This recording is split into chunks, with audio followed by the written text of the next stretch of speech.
Next है preposition.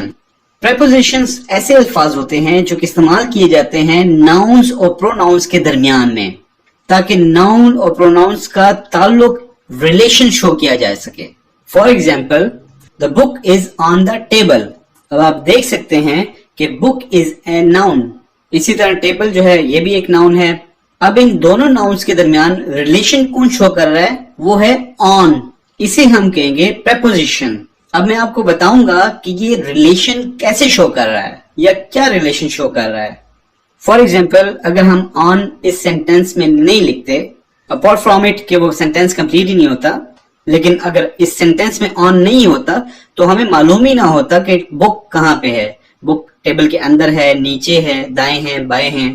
तो ये ऑन क्या शो कर रहा है? ये हमें एक लोकेशन दे रहा है कि बुक और टेबल के दरमियान क्या रिलेशन है।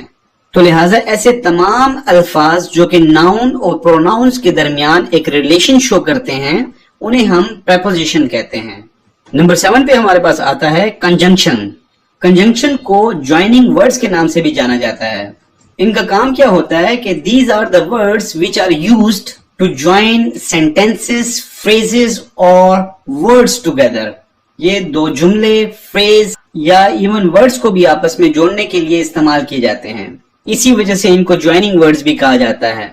कंजंक्शन को एक सेंटेंस के जरिए समझने की कोशिश करते हैं।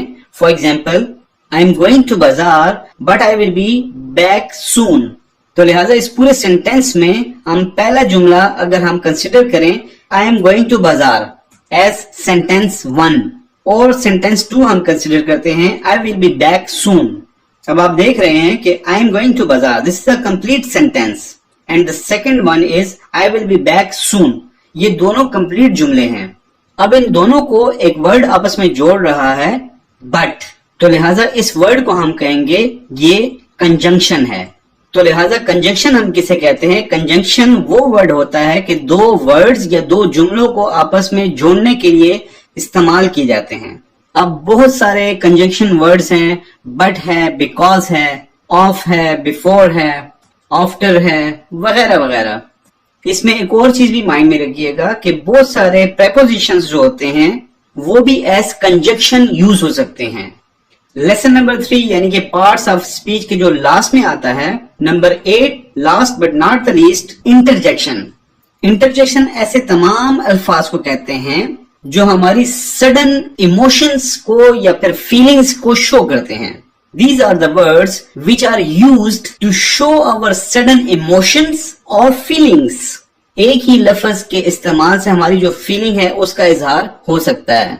फॉर एग्जाम्पल, अल्लास, ये एक इंटरजेक्शन है।